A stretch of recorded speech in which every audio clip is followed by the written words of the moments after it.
নমস্কাৰ বন্ধু বান্ধৱীসকল, তোমালোকৰ বাবে আহি গ'ল এটা খুবেই ভাল খবৰ। যি 1 লাখ নিযুক্তি দিব লগা আছিল তাৰে ইতিমধ্যে 26,441টা পদৰ ফুল এডভাৰটাইজমেণ্ট প্ৰকাশ কৰি দিয়া হৈছে। আৰু এই 26,000 পদবিলাকত কোৱালিফিকেশ্যন কি বিচৰা হৈছে, গ্ৰেড 3 আৰু গ্ৰেড 4 পদবিলাকত কিমানকৈ পদ মুকলি কৰি দিয়া হৈছে, এপ্লাই কেতিয়াৰ পৰা কৰিব পাৰিব আৰু এপ্লাই কৰাৰ লাষ্ট ডেট কেতিয়া, এই সকলোবিলাকৰ ডিটেইলছ এই ভিডিঅ'টোত পাব। আৰু এনেকুৱা ধৰণৰ নতুন নতুন জব আপডেট পাই থাকিবৰ বাবে চেনেলটো প্লিজ ছাবস্ক্ৰাইব কৰিব নাপাহৰিব। Assam direct recruitment details, name of the post, grade 3 আৰু গ্ৰেড 4, নাম্বাৰ অফ পোষ্ট, পদ মুকলি কৰি দিয়া হৈছে 26,441 আৰু এই 26,441ৰ ভিতৰত গ্ৰেড 3 13,141টা পদ মুকলি কৰা হৈছে।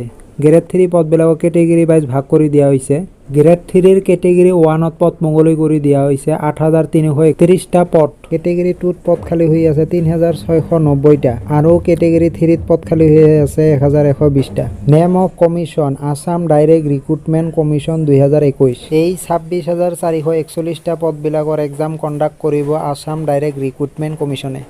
আসাম ডাইৰেক্ট ৰিক্ৰুটমেণ্ট কমিশ্যনৰ আণ্ডাৰত সকলো প্ৰচেছ কমপ্লিট হ'ব এইখন কমিশ্যনৰ আণ্ডাৰত। গ্ৰেড 4 পদবিলাকত পদ মুকলি কৰি দিয়া হৈছে 11,300টা আৰু এই গ্ৰেড 4 পদবিলাকত কোৱালিফিকেশ্যন ৱাইজ ভাগ কৰি দিয়া হৈছে। 8 পাছ কেণ্ডিডেটবিলাকৰ বাবে 9,000টা পদ মুকলি কৰি দিয়া হৈছে আৰু HSLC আৰু ইকুইভেলেণ্ট বা হাই ছেকেণ্ডাৰী পাছ কেণ্ডিডেটবিলাকৰ বাবে পদ মুকলি কৰি দিয়া হৈছে 4,300টা।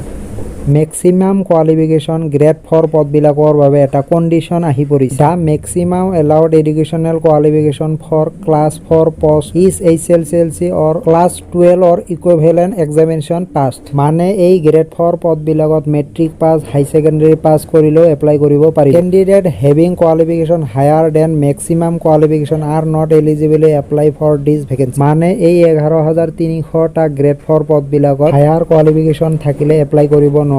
BA MA পাছ কৰা হ'লে এপ্লাই কৰিব নোৱাৰিব। গ্ৰেড 3ৰ কেটেগৰী 1ত পদ খালী হৈ থকা পদবিলাকৰ নাম হ'ল accountant, cashier, junior assistant, LDA, stenographer, এইবিলাক পদ খালী হৈ আছে। পদ খালী হৈ আছে 8,331টা। এডুকেশ্যনেল কোৱালিফিকেশ্যন বিচৰা হৈছে BA, BSc, BCom পাছ কৰিব লাগিব আৰু লগত থাকিব লাগিব 6 মহীয়া কম্পিউটাৰ কৰ্চ কৰা চাৰ্টিফিকেট। আৰু গ্ৰেড 3ৰ কেটেগৰী 2ত পদ খালী হৈ থকা পদবিলাকৰ নাম হ'ল field assistant, fieldmen, foremen, section assistant, soil conservation, field worker, junior agriculture extension officer. পদ খালী হৈ আছে 3,690টা। এডুকেশ্যনেল কোৱালিফিকেশ্যন বিচৰা হৈছে কিছুমানত হাই ছেকেণ্ডাৰী পাছ আৰু কিছুমানত মেট্ৰিক পাছ কৰিলেই হ'ব। হাই ছেকেণ্ডাৰী পাছ ছায়েন্স ষ্ট্ৰীমৰ পৰা কৰা হ'ব লাগে। গ্ৰেড 3ৰ কেটেগৰী 3ৰ পদটোৰ নাম হ'ল ড্ৰাইভাৰ। পদ খালী হৈ আছে 1,120টা। এডুকেশ্যনেল কোৱালিফিকেশ্যন বিচৰা হৈছে মেট্ৰিক পাছ আৰু লগত থাকিব লাগিব হেভিং ড্ৰাইভিং লাইচেন্স। আৰু এই পদবিলাকত এজ লিমিট কিমানলৈকে ধৰা হৈছে। জেনেৰেল কেণ্ডিডেটবিলাকে 18 বছৰৰ পৰা 40 বছৰলৈকে এপ্লাই কৰিব পাৰিব।